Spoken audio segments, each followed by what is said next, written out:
ማሳጅ ቤት ውስጥ የተፈጸመው አስደንጋጭ ድርጊት አንድ ግለሰብ በስለት ሰው ላይ ጉዳት እንዳደረሰም ፖሊስ አስታውቋል። የማሳጅ ቤት ሰራተኛ በሆነች ሴት ላይ የበርበሬ ዱቄት እንደተበተነባትም ተገልጿል። በወቅቱ ያላሰበችው ነገር የገጠማት ግለሰቧ የድረሱልኝ ጩኸት ማሰማቷም ታውቋል።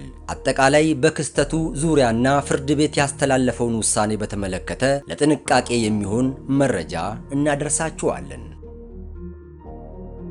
ክስተቱ የተፈጠረው በአዲስ አበባ ንፋስ ስልክ ላፍቶ ክፍለ ከተማ በወረዳ 9 አካባቢ በሚገኘው ሃኒ ሞሮኮ ማሳጅ ቤት ውስጥ ከምሽቱ 3 ሰዓት ሲሆን ነው። ይህ በምስሉ ላይ የምትመለከቱት ግለሰብ ዚያድ ደንድር ይባላል። በዕለቱ አገልግሎት ፈላጊ በመምሰል ወደ ማሳጅ ቤቱ ይሄዳል።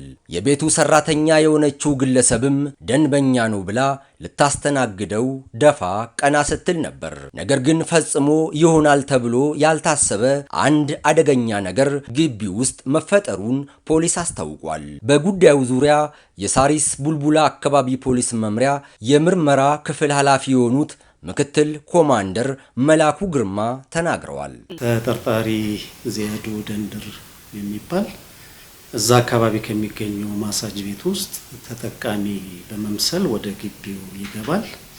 እዛ ያለች ሰራተኛ ደንበኛ ነው ብላ ለመቀበል ስትወጣ ከኪሱ ውስጥ ይዞ የነበረውን በርበሬ አይኗ ላይ በመበተን በእጇ ይዛ የነበረውን ግምቱ 30 ሺህ ብር የሚሆን ሳምሰንግ ሞባይል ቀምቶ ይሮጣል። እሷም ሌሎች አብሯት የነበሩ ጓደኞቿም ጩኸት ያሰማሉ። አካባቢው ላይ ከፍተኛ የሆነ የጩኸት ድምጽ መሰማቱን ተከትሎ በርካታ ሰዎች ጉዳዩን ለማጣራት ወደ ማሳጅ ቤቱ ይሄዳሉ። በወቅቱ ይህ ግለሰብ በስለት ሰው ላይ ጉዳት ስለማድረሱ ፖሊስ ይገልጻል።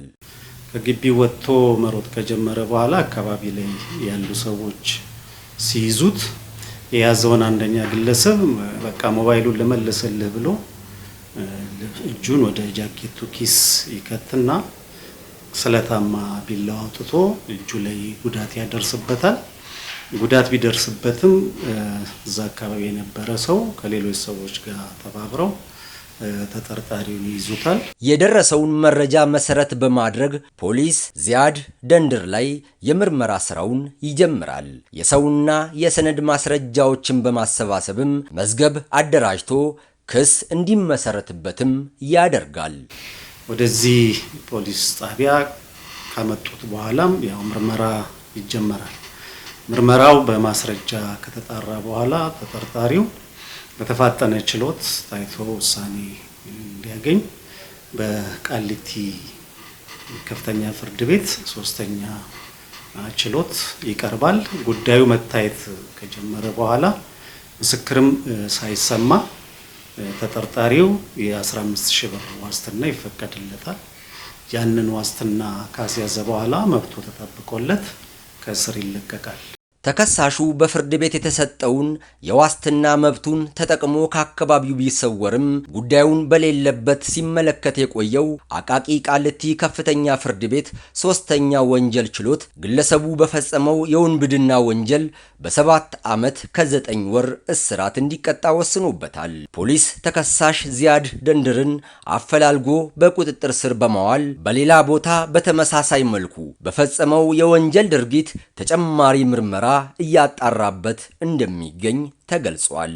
በተለያየ ጊዜና ቦታ አንዳንድ ግለሰቦች አገልግሎት ፈላጊ መስለው በዚህ መልኩ ወንጀል እንደሚፈጽሙ ህብረተሰቡ ተገንዝቦ ተገቢ የሆነ ጥንቃቄ ማድረግ እንዳለበት የምርመራ ኃላፊው ምክትል ኮማንደር መላኩ ግርማ አሳስበዋል።